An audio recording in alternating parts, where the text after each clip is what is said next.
Everyone, and welcome back to another video. In today's video we are going to be doing a Faith Friday, and I want to talk to you guys about being exceptional. Now, this concept is not mine. It's something that I heard on a podcast, and this parent was telling his children that they are exceptional, and he said the word exceptional has accept in it, which means your friends are going to go out and their parents are going to offer them alcohol and everybody's going to drink except you. Or your friends are going to have parents who, everybody's going to have parents who serve their kids alcohol except you. Everybody's going to have their kid to go to games on Sundays all day except you. You're going to go to church. And this idea of being exceptional and making it something that really means a lot more than being left out of what the group or what the nation or what your society is doing.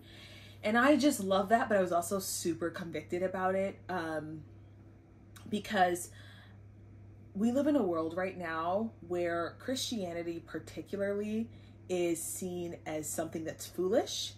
I think the media has done a really good job of painting their version of what Christianity should be and then demonizing people who do not fit that version of Christianity. So for example, the Bible calls us to rightly judge. The Bible calls us to call out sin and to be honest about that. But the world will tell you, and the news outlets will tell you, that Christians who do that are hateful. That's a straight up lie. But their version of Christians are Christians who don't call out foolishness. Now, do I think you need to be rude, disrespectful, racist, all of those things? No, I would argue that if that is your method of being honest, then you don't understand the gospel yet, or you're not sanctified yet, or you struggle with sanctification and struggle with grace and truth. But that doesn't mean that they're wrong. And so this idea of being exceptional, the reason why I was convicted about it is I was like, am I okay with being exceptional? And exceptional in the Christian sense. Am I okay with being the person who doesn't think like everyone else? Am I okay with everyone's like, yes, rah, rah, this policy's so good. And I'm like, that doesn't fit with my Christian values, actually. Am I okay being exceptional? Because the Bible actually calls us to that. So I have some Bible verses that I want to read today that really reinforce this concept that we are not supposed to be like the world.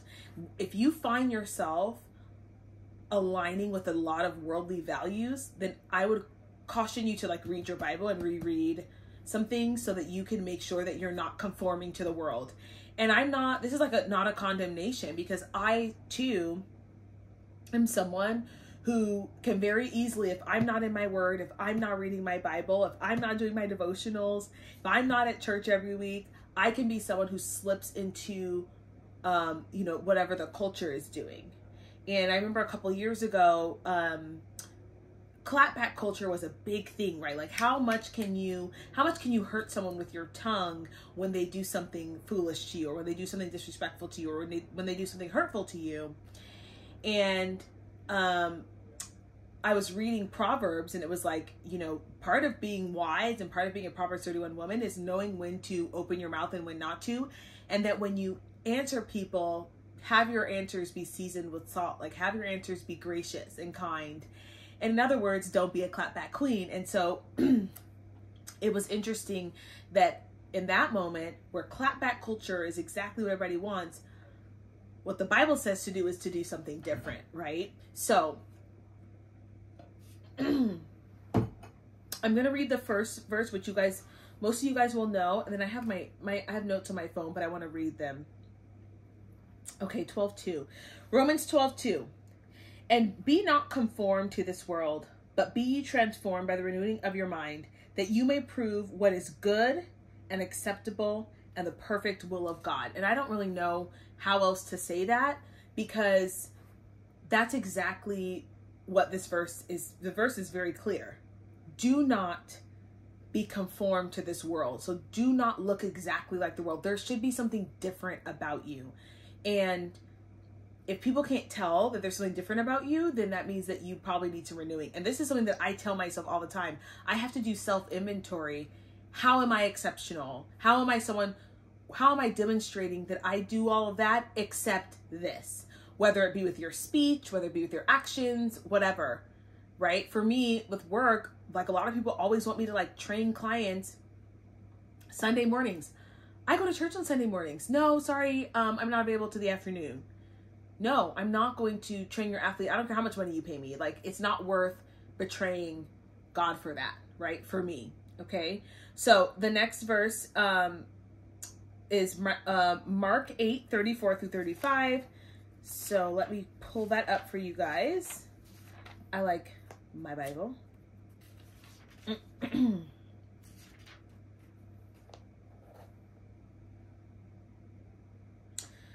Okay, and when he had called the people unto him, with his disciples also, he said unto them, whosoever will come after me, let him deny himself, and take up his cross and follow me. For whosoever will save his life shall lose it, but whosoever shall lose his life for my sake and for the gospel's name shall save it. For what profiteth a man if he gains the whole world and loses his own soul? Or what shall a man give in exchange for his soul? Whoever therefore is ashamed of me and my words in this adulterous and sinful generation, of him also shall the Son of Man be ashamed when he comes in glory, in the glory of his Father, and with the holy angels. And so in this verse, in Mark 8, verse 34 through 30, that's actually through 38, one of the questions that you might hear in a church often is, what profited a man to gain the whole world and lose his soul? And when you think about it, when we do all of these things that are not exceptional, so when we do everything that the world does, we talk like the world, we listen to the same music as the world. Again, everybody's going to cuss except me. Everybody's going to have, listen to garbage music except me. Everybody's going to be involved in pornography except me, right? When you're an exceptional person, you are denying yourself and you're denying potentially profiting in the world. In my last Faith Friday video, when I talked about For the Love of Money, I told you guys that, social media advisors have told me, hey, if you just want to like kind of cool off of Jesus stuff, like you'll make more money, or like people will be more inclined to follow you. What profiteth me to gain the whole world, like gain money, gain popularity, gain a liking from other people, if I lose my soul because I deny Jesus? This absolutely says that right here. And oftentimes when I think about why I don't want to be exceptional in that sense, why I don't want to be the accept me, it's because I don't want to be like left out, or I don't want to be seen as weird, or I want to be accepted. And oftentimes being accepted by the world means rejected by the Son of Man. Be rejected by Jesus. So that's just something to think about. And I love this passage for that reason, because it reminds you that what we're doing oftentimes to be accepted by the world and to not be exceptional is often for the sake of gaining the world's approval, gaining people's approval, gaining man's approval, which is not that great, if you want my honest opinion. Okay, and the last one that I want to share with you guys is actually in Proverbs. I have to make sure I pull up the right one. Oh no, sorry, it's 1 Corinthians 13 verse 11. So 1 Corinthians 13 verse 11. That was a different verse, but I decided not to share that with you guys. Okay, so it's 1 Corinthians 13 verse 11. When I was a child, I spake as a child. I reasoned as a child. I understood as a child. I thought as a child. But when I became a man, I put away childish things. For now we see through a glass darkly, but then face to face. Now I know in part, but then shall I know, even as also I am known. And now abideth faith, hope, charity, these three. But the greatest of these is charity. So the part about why this verse came to mind for me was thinking about the behaviors that demonstrate a Christ-like character. Those are exceptional behaviors, right?